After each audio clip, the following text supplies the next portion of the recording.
Hello, नमस्ते भारत। कैसे हो सभी? आशा और उम्मीद करता हूँ कि सभी स्वस्थ हैं, मस्त हैं और अपनी अपनी पढ़ाई के अंदर व्यस्त हैं।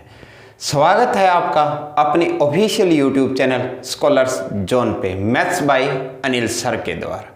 देखो दोस्तों, जिस प्रकार आपने मैथ्स पढ़ रहे हैं, मैथ्स की मैंने बैच लेकर आया हूँ मैं 0 to 9 बैच है, लेकिन परसेंटेज की क्लासें डाल दी है, प्रॉफिट एंड लॉस की मैंने 5 क्लासें डाल दी है और SI CI की 5 घंटे की मैराथन क्लास डाल दी है। उसके बाद में मैंने प्रॉफिट एंड लॉस को एक बार रोक दिया है। CHSL के जो अभी एग्जाम हुए थे वो मैं एनालिसिस करवा रहा हूं। हालांकि SSC CHSL के एग्जाम पोस्टपोन हो चुके हैं, लेकिन जो भी 19 तारीख तक हुए थे वो एग्जाम है वो मैं एनालिसिस करवा रहा हूं। देखो दोस्तों, बात करते हैं अपने एनालिसिस की। आज 15 अप्रैल सेकेंड शिफ्ट, 15 अप्रैल को जो सेकेंड शिफ्ट के अंदर क्वेश्चन आए थे, हूबहू क्वेश्चन, वो हम बहुत ही जबरदस्त कंसेप्ट के साथ मैं आपके सामने लेकर हाजिर हुआ हूं। तो दोस्तों, पहले की क्लास में आपने बहुत प्यार और स्नेह दिया। आशा और उम्मीद करता हूं कि आप इसी क्लास को उतना ही बेहद पसंद करोगे और प्यार और स्नेह देंगे। तो अभी तक जिन्होंने इस चैनल के सदस्यता नहीं ली है वो सब्सक्राइब कर लें, लाइक करें और शेयर करें। देखो दोस्तों, क्वेश्चन लेकर आया हूं। टाइम एंड वर्क का पहला ही क्वेश्चन है। टाइम एंड वर्क क्वेश्चन में क्या कह रहा है कि ए किसी काम को 7 दिन में करता है। भी ए है वो 7 दिन में करता है, बी उसी काम को 12 दिन में करता है, बी उसी काम को 12 दिन में करता है, ए और बी दोनों मिलकर उसी काम को 3 दिन में करते हैं। ए और बी मिलकर उसी काम को 3 दिन में करते हैं, ठीक है। फिर इसने बोला है कि 3 दिन करते हैं, उसके बाद में छोड़ देते हैं, भी 3 दिन करके छोड़ देते हैं, ठीक है दोस्तों।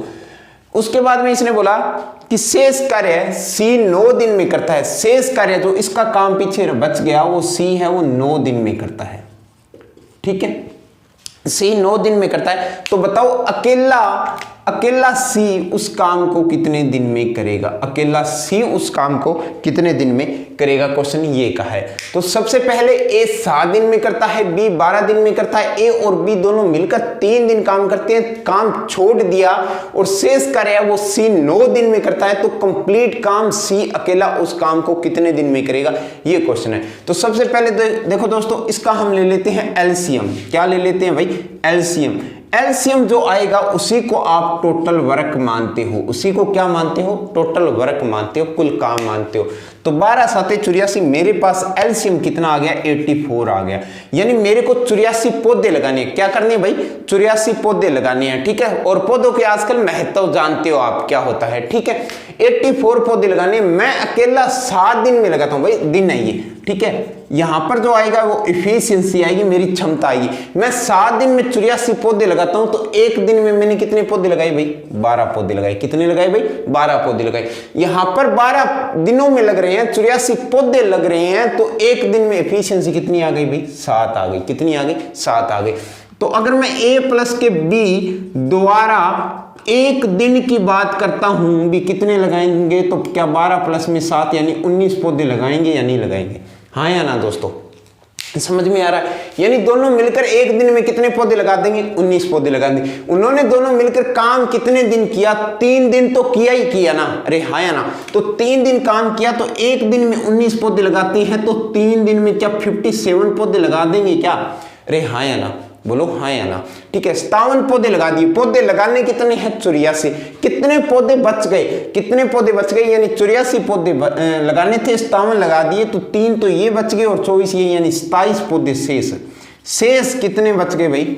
शेष कार्य, ठीक है, 27, ठीक है, 27 पौधे यानी 27 यूनिट बच गया। और सी करता कितने दिनों में? शेष कार्य 9 दिनों में करता है।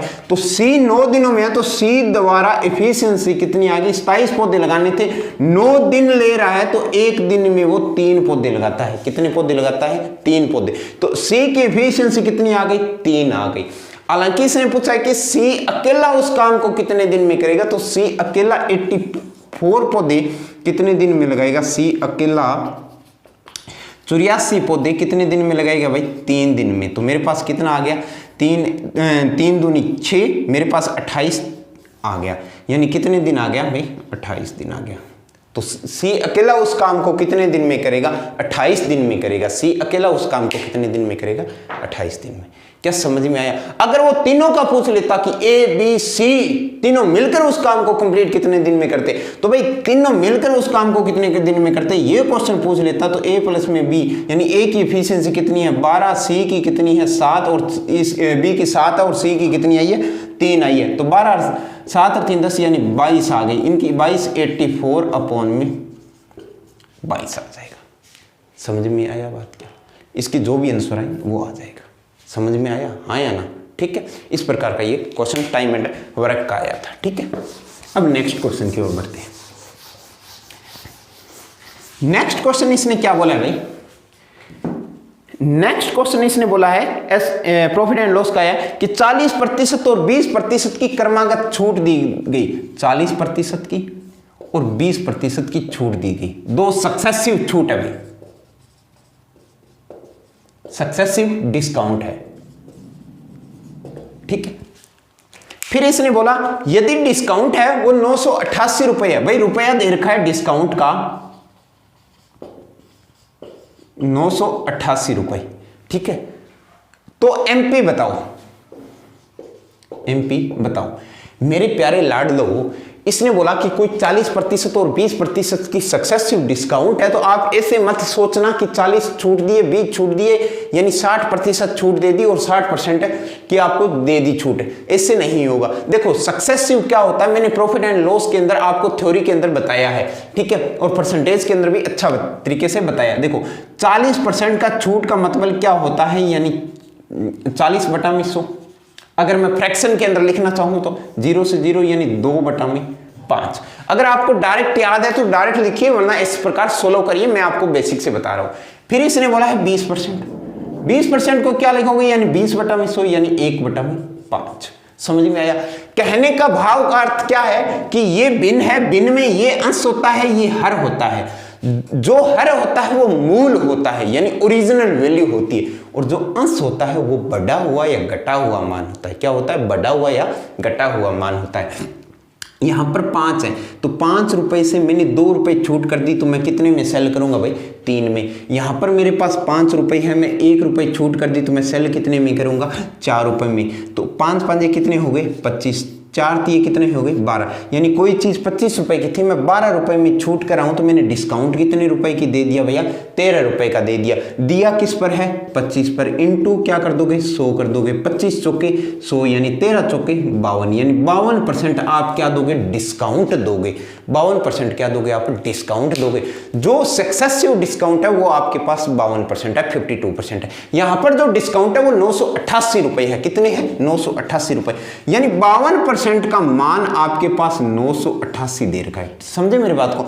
इसको मैं 13 से काटा। क्या काटा भाई? 13 से काटा। 13 से काटा तो 13 चौके 52 यानी 4%। यहां पर 13 से काटा तो 13 एकम 13 छके 78, 13 7 91। ठीक है, बच कितने गई? 7 8 13 छके 78 यानी 4% का मान कितना आ गया?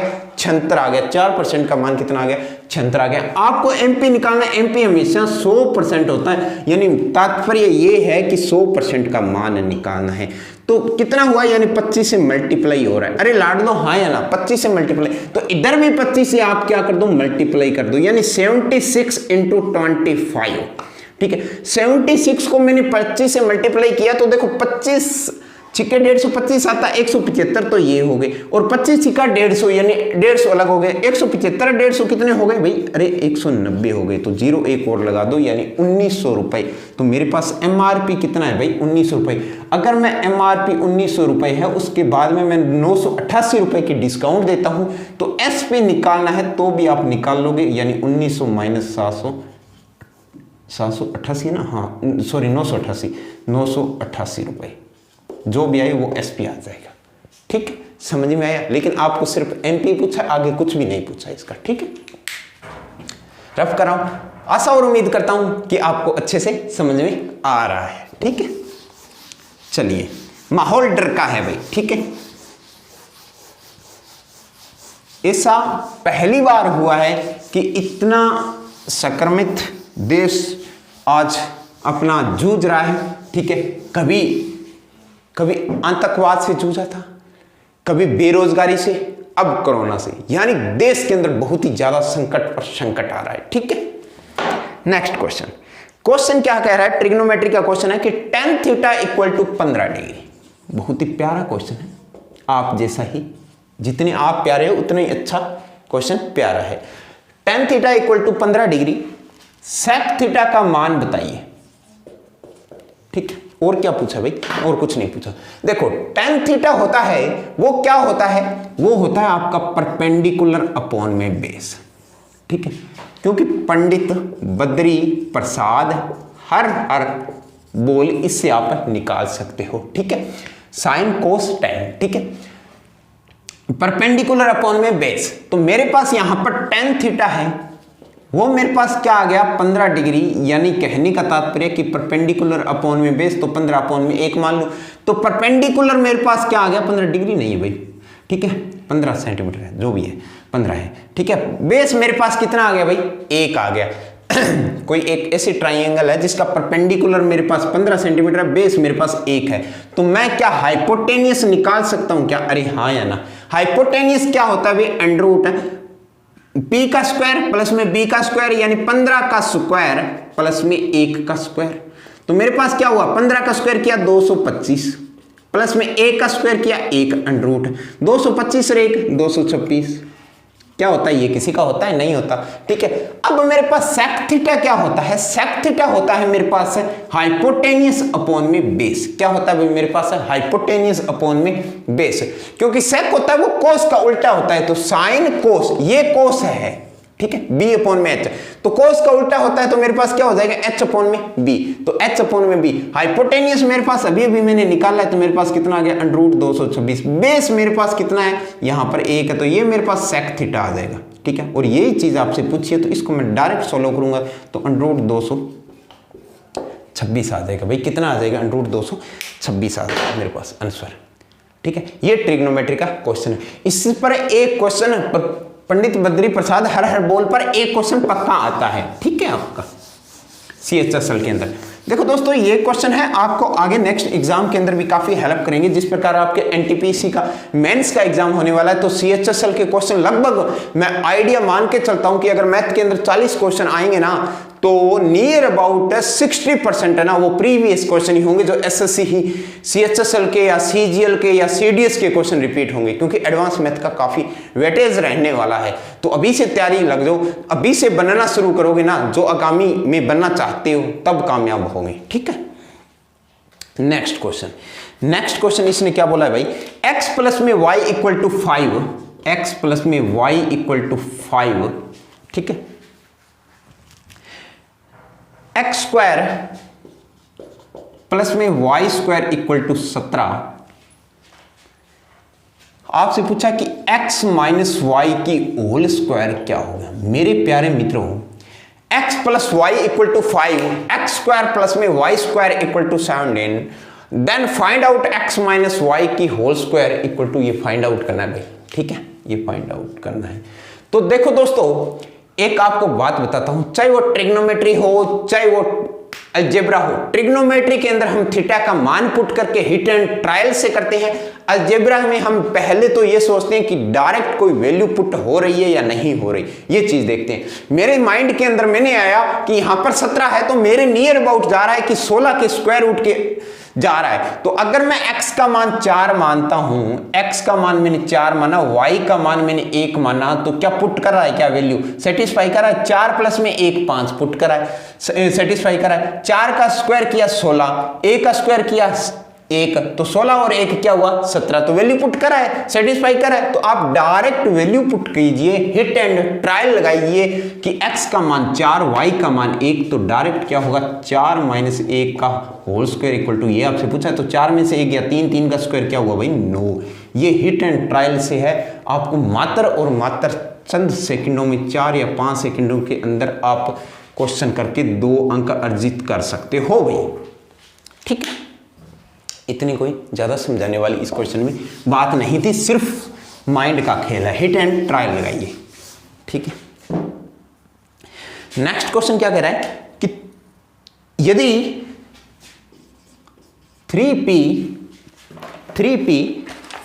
-5m इक्वल टू 5 दे रखा है, pm 6 दे रखा है, तो 9p square minus 25m square, ये क्या होगा, आपसे ये चीजें पूछी है भाई। ठीक है, देखो सिंपल सी बात ये है कि आपको 9p square minus 25m square आपसे पूछा है, pm आपको 6 दे रखा है, 3p माइनस 5m आपको 5 दे रखा है। तो ये देखो 3 का स्क्वायर हो रहा है, यहाँ भी स्क्वायर हो रहा है, m का स्क्वायर करूँ तो बन रहा है ना बात है। तो मैं इसको ये चीज़ लिख सकता हूँ कि 3p माइनस 5m का होल स्क्वायर 3p प्लस में 5m का होल स्क्वायर, ये लिख सकता हूँ। ठीक है, अब देखो 3p माइनस 5m का होल स्क्वायर दे रखा है, तो मेरे पास इसकी वैल्यू तो दे रखी है 5 का स्क्वायर हो गया।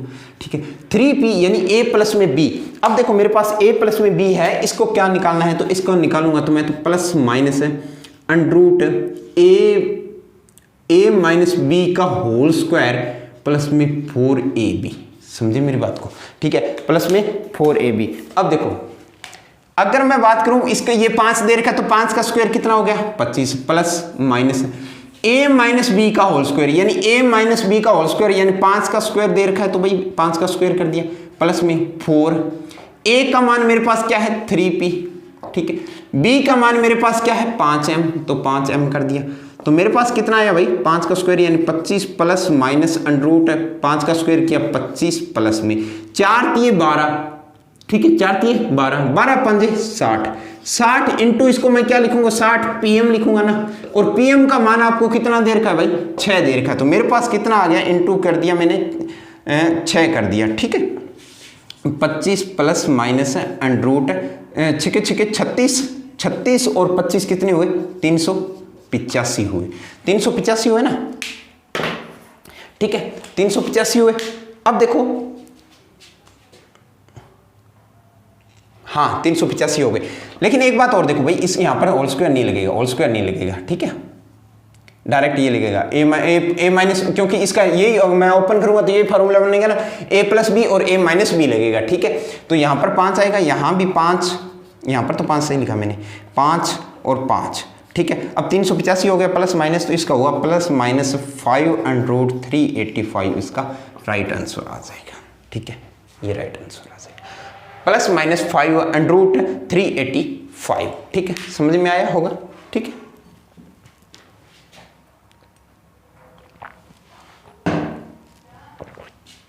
अलजेब्रा का क्वेश्चन है भाई। ठीक है, सिर्फ फॉर्मूला लगाया है और ओपन किया है। अब देखो नेक्स्ट क्वेश्चन कह रहा है कि भाई एंगल बी आपको 66 डिग्री दे रखा है, एंगल बी है वो आपको 66 डिग्री दे रखा है, एंगल सी है, एंगल सी है वो आपको 44 डिग्री दे रखा है। कोई इस प्रकार की त्रिभुज है ए बी सी, ये लो भाई त्रिभुज बना दिया मैंने ए बी सी। ठीक है, वहां पर त्रिभुज नहीं बनी हुई, लेकिन क्वेश्चन इस प्रकार है, ए बी को इतना आगे बढ़ाया गया, ए बी को आगे बढ़ाया गया और ए सी को इतना आगे बढ़ाया गया। ठीक है, और इसका जो एंगल बाइसेक्टर है यानी बाह्य एंगल बाइसेक्टर है, इसका एंगल बाह्य बाइसेक्टर, कोण समद्विभाजक यानी इन दोनों का। ठीक है, और कोण सी का समद्विभाजक एक यहां पर बिंदु पर मिलता है, कोई वो बिंदु है डी, तो आप एंगल डी बताइए, ये एंगल आपसे पूछा है। देखो भाई, ठीक है, एंगल बी 66 डिग्री दे रखा है, यानी ये एंगल आपको दे रखा है भाई 66 डिग्री का, और ये एंगल है आपको 44 डिग्री का दे रखा है। ठीक है, और एंगल आपसे डी पूछा है। तो मेरे प्यारे मित्रों, ए बी सी की मैं बात करता हूं, ये 66 डिग्री है, ये 44 डिग्री है, तो ये एंगल मेरे पास कितने डिग्री का आ जाएगा? क्या 66 और 40 को मैं ऐड करूं तो मेरे पास 66 4 कितने हो गए 70, 70 4 110, यानी 110 डिग्री का ये एंगल दोनों का योग हो गया। त्रिभुज के तीनों कोणों का योग होता है वो 180 डिग्री होता है, तो ये मेरे पास कितने हो गया भाई 70 डिग्री का हो गया। कितना हो गया? 70 डिग्री का हो गया। आप थ्योरम जानते हो, अगर कोई भी बाह्य कोण है उसको समद्विभाजक कहीं मिल रहा है तो वो एक सामने वाले कोण का यहां पर क्या होगा 90 डिग्री माइनस एंगल a/2 होगा भाई। क्या होगा भाई? 90 माइनस सामने वाले कोण का आधा होगा। ठीक है, माइनस का, तो 90 डिग्री का तो हुआ ही हुआ मेरे पास, माइनस एंगल ए मेरे पास कितना है 70, 70 को 2 से डिवाइड करूंगा तो मेरे पास कितना रह गया भाई 35 डिग्री रह गया। 35 जाएगा तो मेरे पास कितना रहेगा 55 डिग्री। 55 डिग्री रहेगा ना, 5 60 30 90, हाँ 55 डिग्री। तो ये मेरे पास एंगल आएगा वो 55 डिग्री का आ जाएगा भाई। कितने डिग्री का आ जाएगा 55 डिग्री का आ जाएगा। समझ में आया? इस प्रकार का एक क्वेश्चन आया हुआ था। ठीक है, आपको कुछ नहीं करना, ये एंगल दे रखा है, ये एंगल दे रखा है, ये एंगल आप निकाल सकते हो क्योंकि त्रिभुज के तीनों कोणों का योग 180 डिग्री होता है। इन दोनों का योग करना है। ये एंगल 180 से माइनस करोगे तो ये एंगल आ जाएगा। ये एंगल होता है सामने वाला वो 90 माइनस एंगल a/2 होता है, यानी θ/2 होता है। यहाँ पर थीटा का मान 70 डिग्री दे रखा है तो 70 का मान मैंने आधा किया तो 35 डिग्री आ गया, माइनस किया है। ठीक है, नेक्स्ट क्वेश्चन देखो भाई। SPMP वाला करवा दिया, ट्रिग्नोमेट्री वाला करवा दिया, इटन ट्रायल वाला करवा दिया, टाइम एंड वर्क वाला करवा दिया भाई। ठीक है, अब देखो 9 साल का SI, इसने बोला है 9 साल का SI, 9 साल का SI भाई सिंपल इंटरेस्ट की बात करता हूं। ठीक है, 9 साल का SI प्रिंसिपल के 45% के बराबर है, 45% के बराबर है। तो रेट बताओ मेरे को क्या होगा कि 9 साल का जो जितना भी SI आता है वो प्रिंसिपल के 45% के बराबर है। तो आपको रेट बताओ। देखो 9 साल का SI होता है वो 45% के बराबर है, तो मैं 1 साल की बात करता हूं तो क्या 5% आएगा? लाड़ लो हाँ या ना।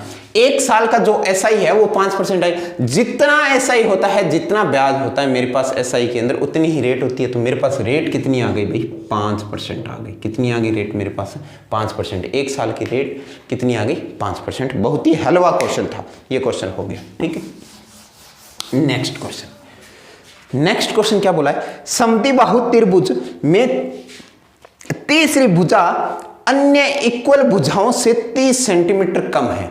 कोई समद्विबाहु त्रिभुज है, ये लो समद्विबाहु त्रिभुज बना देता हूं साथ साथ, कोई ABC। इसने बोला कि समद्विबाहु त्रिभुज में तीसरी भुजा अन्य 2 भुजाओं की जो इक्वल है उससे 30 सेंटीमीटर कम है। ठीक है, कोई बात नहीं है। यदि परिमाप 360 है, यानी AB प्लस में BC प्लस में CA इक्वल टू 360 सेंटीमीटर दे रखा है। ठीक है, एक भुजा है वो 30 कम है। अगर मेरी मित्रों बात करता हूं कि 360 है तो यहां पर अगर हिट एंड ट्रायल से सोचूं कि अगर ये भी 130 मान लूं, ये भी 130 मान लूं, ये भी 130 मान लूं, तो 13×3 = 39 यानी 390 होना चाहिए। लेकिन 30 कम है तो एक भुजा हो सकता है 30 कम हो। ठीक है, और यही क्वेश्चन कह रहा है। तो अगर मैंने इसको 100 मान लिया भाई, इसको 100 मान लिया और इसको मैंने 130 सेंटीमीटर मान लिया, इसको भी मैंने 130 सेंटीमीटर मान लिया, तो मेरे पास देखो क्या सेट बैठ रहा है क्या? अरे हाँ या ना, सेट बैठ रहा है क्या? देखो सबसे पहले परिमाप देखता हूँ। AB मेरे पास कितना है 130 प्लस में BC मेरे पास कितना है 100, CA मेरे पास कितना है 130। ठीक है, 13 26 36 यानी 360 सेंटीमीटर मेरे पास सेट बैठ रहा है। और दूसरी कंडीशन इसने क्या बोली है कि 30 सेंटीमीटर कम है, तो इससे भी 30 सेंटीमीटर कम है और इससे भी 30 सेंटीमीटर कम है, तो वो भी आपकी सेट बैठ रही है। तो इसका क्षेत्रफल पूछा है। अगर मैं इसकी बात कर लेता हूँ हाइट की, ठीक है, तो ये मेरे पास पाइथागोरस बन जाएगा यानी। ठीक है, 90 डिग्री का, तो ये मेरे पास पाइथागोरस बन गई। अब देखो ये 100 है तो यहाँ पर इस दोनों को बराबर भागों में बांटेगी, तो बराबर भागों में बांटेगी तो ये मेरे पास कितना रह गया 50 और ये मेरे पास कितना रह गया 50। ये मेरे पास समकोण त्रिभुज है। अरे हाँ या ना, समकोण त्रिभुज है। अब समकोण त्रिभुज के अंदर आप भी जानते हो कि क्या लगाते हैं, ट्रिपलेट लगाते हैं। ट्रिपलेट क्या होता है 5 12 13 का आप ट्रिपलेट जानते हो। 5 12 13, यहाँ भी 0 है, यहाँ भी 0 है, तो यहाँ भी 0 लग जाएगी। तो 50 130 और इसका ट्रिपलेट लगाऊंगा तो मैं क्या बन जाएगा भाई 120 बन जाएगा। अब देखो 120 ये है, ये 50 है, इसका एरिया पूछा, क्षेत्रफल पूछा है। तो ये 2 पार्ट है तो 2 पार्ट हो जाएंगे, 2 से भाग करने वाली जरूरत ही नहीं है। तो 12 5 60 यानी 120 × 50 करोगे तो 12 5 60 और 0 0 यानी 20 सेंटीमीटर स्क्वायर मेरे पास क्षेत्रफल आ गया इसमें। ठीक है, ये क्वेश्चन आपसे पूछा गया था। बहुत ही शानदार, बहुत ही प्यारा क्वेश्चन है आप जैसा ही, और आशा और उम्मीद करता हूँ इतने ही प्यार से मैं आपको समझा रहा हूँ और उतने ही प्यार से आपको समझ में आ रहा है। अगर आपको समझ में आ रहा है, अच्छी लग रही है क्लासें, ठीक है, तो लाइक करें। अगर बहुत ज़्यादा पसंद आ रहा है, मेरे पढ़ाने का तरीका आ रहा है, तो आप इसकी सब्सक्राइब जरूर कर लें, ताकि आपकी मेरी भी जो भी नेक्स्ट वीडियो आएगी, जो भी नेक्स्ट क्लास आएगी, आपको पता नोटिफिकेशन के द्वारा चल जाएगा कि हाँ अनिल सर की क्लास आ गई है और हमें पढ़ना है। ठीक है दोस्तों, नेक्स्ट क्वेश्चन नेक्स्ट क्वेश्चन कह रहा है कि घनाभ की भुजा, एक कोई घनाभ है, ठीक है, क्यूबॉइड है, उसकी भुजा आपको दे रखी है कि 28 सेंटीमीटर है, 4 सेंटीमीटर और 10 सेंटीमीटर है। इनकी यूनिट में एक साथ लिख देता हूं सेंटीमीटर में। कितनी लंबाई की रोड आ सकती है? भाई देखो, अगर कोई क्यूबॉइड है, ठीक है, अब देखो सिंपल सी, अगर मैं वर्ग की भी बात करता हूं ना, तो अगर इसकी बात करता हूं तो सबसे लंबी रोड है वो कैसे आ सकती है? ऐसे आएगी क्या? ऐसे आएगी? नहीं, सबसे लंबी विकर्ण रोड ऐसे ही आएगी जब उसका डायगोनल की बात करते हैं, यानी इसके विकर्ण की बात करते हैं। तो इनकी बात किसकी की गई है? विकर्ण की, यानी सबसे बड़ी लंबी रोड आनी चाहिए, वो कितने सेंटीमीटर की है ये आपसे पूछा है, ठीक है। तो इसका डायगोनल निकालिए, ठीक है। डायगोनल क्या होगा? l² प्लस में b² प्लस में s² की बात होगी, ठीक है। तो 28 का होल स्क्वायर प्लस में 4 का स्क्वायर प्लस में 10 का स्क्वायर। 28 का स्क्वायर क्या होता है? 784 प्लस में 4 का स्क्वायर कितना होता है? 16 और 10 का स्क्वायर कितना होता है भाई? 100, ठीक है। अंडर रूट 784 और 16 कितने हो गए? 800, 800 और 100 कितने हो गए भाई? 900। 900 का इसका मैं 16 करूँगा तो मेरे पास कितना आ जाएगा? 30 सेंटीमीटर। उसकी रोड कितनी की लंबाई हो जाएगी? 30 सेंटीमीटर की हो जाएगी। जिस प्रकार ये कमरा है तो कमरा के अंदर किस प्रकार जाएगी? इस प्रकार की रोड रखूंगा ना, तभी ऐसे, तभी तो आएगी। ना तो ऐसे आएगी, ना ऐसे आएगी, ना ऐसे आएगी, ना ऐसे आएगी, ऐसे आएगी, ठीक है। उसका बात किसकी होगी? डायगोनल की बात होगी, तो वो 30 सेंटीमीटर, ठीक है। एक और क्वेश्चन आया प्रॉफिट एंड लॉस का, बिल्कुल ही हलवा क्वेश्चन है, ठीक है। इसने बोला कि किसी वस्तु को 19,980 रुपए में बेचने पर 15% की हानि होती है। भाई 19,980 रुपए में बेचने पर 15% की हानि होती है, ठीक है, समझ में आया, यानी लॉस होता है। अगर इस वस्तु को 15% प्रॉफिट के साथ बेचे तो उसे कितने में बेचना होगा? 15% प्रॉफिट में बेचे तो कितने में बेचना होगा, ये आपसे पूछा है। देखो 19,980 रुपए में बेचने पर 15% की हानि होती है। कहने का तात्पर्य क्या है? 19,980 रुपए है ना, वो कितने परसेंट के? 85 के है। आपको वैल्यू 15% प्रॉफिट के साथ निकालनी है। प्रॉफिट होगा वो 100 प्लस होगा, तो कितने की वैल्यू निकालनी? 115 की। इसको सोल्व कर लेना, जो भी आंसर आए वो कमेंट के अंदर जरूर बताइए। और हालांकि मैंने पिछली क्लास के अंदर भी बताया था, अभी कमेंट के अंदर एक क्वेश्चन छोड़ा था, उसका आंसर बताइए, आपने नहीं बताया, इसका मतलब आप क्लास नहीं देखते, या अगर क्लास देखते हो तो आप क्वेश्चन को सोल्व करते नहीं हो, बस देख के आप सोचते हो कि हाँ ये तो हो ही जाएगा। अरे होगा नहीं भाई, करोगे ना तभी होगा, ठीक है। कैलकुलेशन आपको साथ साथ करनी है, कोई कैलकुलेशन की अलग से कोई ट्रिक नहीं होती दोस्तों, ठीक है। Next question time and distance का है। इसने बोला कि दो साइकिल के बीच की दूरी 884 मीटर है। भाई दो साइकिल है, ठीक है, ये लो साइकिल, ऐसे बनाऊं क्या? ठीक है, बनानी तो ऐसे ही आती है। ये लो साइकिल है, ठीक है, कार बना दी चलो मैंने, ठीक है। इनके बीच की दूरी है ना वो 884 है, 884 मीटर है, ठीक है। इसने बोला एक ही दिशा में जा रहे हैं, एक ही दिशा में जा रहे हैं, सेम डायरेक्शन है, ठीक है, सेम डायरेक्शन है। एक की चाल 8 मीटर प्रति सेकंड है, भाई 8 मीटर प्रति सेकंड है, इसकी चाल है वो 8 मीटर प्रति सेकंड है, दूसरे की चाल है वो 12 मीटर प्रति सेकंड है। तो वो कितने समय में पार कर लेंगे? समय पूछा भाई, कितने समय में पार लेंगे? इसका फॉर्मूला क्या होता है समय का? भाई दूरी अपॉन में चाल, ठीक है। दूरी मेरे पास कितनी है? 884 मीटर अपॉन में चाल है। चाल देखो भाई मेरे पास 12 मीटर प्रति सेकंड है, यहाँ पर 8 मीटर प्रति सेकंड है, लेकिन दोनों एक ही दिशा में जा रहे हैं। अगर दोनों एक ही दिशा में जा रहे हैं तो हमेशा जो स्पीड होगी वो माइनस होगी। तो 12 में से 8 गया 4, ठीक है। तो मेरे पास कितना आ जाएगा? 221 सेकेंड्स, यानी 221 सेकंड आ जाएगा, 221 सेकंड आ जाएगा, ठीक है दोस्तों, समझ में आया? ये कई बार क्या होता है मिनट में कन्वर्ट करके दे देते हैं, कई बार सेकंड्स दे देते हैं, वो ऑप्शन पे डिपेंड करता है, ठीक है। ज़्यादा टफ क्वेश्चन नहीं था, ठीक है। एक क्वेश्चन आया भाई नंबर सिस्टम से, रिमाइंडर थ्योरम से क्वेश्चन, ये बहुत ही अच्छा क्वेश्चन है और मैंने ऑफलाइन क्लासेस के अंदर ये क्वेश्चन करवाया हुआ है काफ़ी बार, और कम से कम 3 या 4 क्वेश्चन इस टाइप के करवाए हैं। जो ऑफलाइन क्लासेस के बच्चे हैं वो देख रहे हैं तो उनको पता है भी हाँ सर ने ये क्लास है मैं करवाया था। देखो n को 6 से भाग देने पर 5 शेषफल प्राप्त होता है। n को 6 से भाग देने पर 5 शेषफल प्राप्त होता है, भाई शेषफल, ठीक है। यदि मैं 9n को 6 से भाग करूं तो मेरे पास शेषफल कितना बचेगा? भाई n को मैं 6 से भाग करता हूं तो यहां पर 9n को 6 से है, यानी क्या हो रहा है भाई 9 से मल्टीप्लाई हो रहा है। इधर 9 से मल्टीप्लाई हो रहा है तो इधर भी तो 9 से मल्टीप्लाई होगा, तो यानी मेरे पास शेष फल कितना बचेगा भाई, 45 बचेगा। अरे शेष फल 45 बचेगा, 6 से मैं डिवाइड कराऊं तो क्या और नहीं जाएगा क्या, हाँ या ना, तो और जा रहा है, तो 7 छक्के 42, शेष फल कितना बचेगा, 3 डिवाइड किससे कराऊं 6, तो मेरे पास शेष फल कितना आ जाएगा भाई, 3 आ जाएगा। इसका आंसर कितना आएगा, 3 आएगा, आंसर कितना आएगा, 3 आएगा। ठीक है, बहुत ही आसान क्वेश्चन था। आज काफ़ी क्वेश्चन मिले हैं मेरे को, तभी तो मैं वक्त लग रहा है, यानी कम से कम 16-17 क्वेश्चन मिले हैं। ठीक है, नेक्स्ट क्वेश्चन कह रहा है कि 9685 रुपये को 9685 रुपये को 3 भागों में बांटा गया। ठीक है, 3 बराबर भागों में बांटा गया। पहली को 1/4, पहले को 1/4, दूसरे को 1/3, दूसरे को 1/3 और तीसरे को 1/6 भाग बराबर है। ठीक है, तो इसने बोला कि प्रथम को कितना मिला। भाई प्रथम, ये प्रथम है, ये द्वितीय है, ये तृतीय है, तो प्रथम को कितना मिला।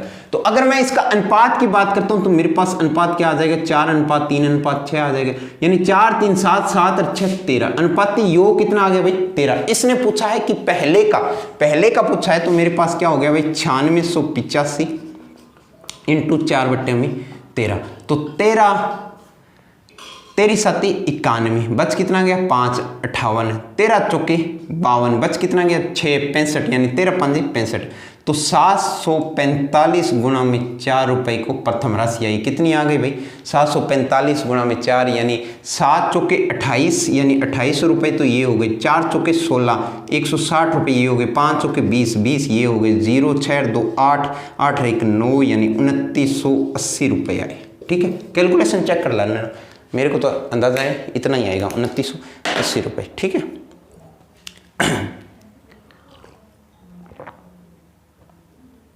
2 प्रश्न हो रहे हैं भाई, करवा देते हैं जल्दी से।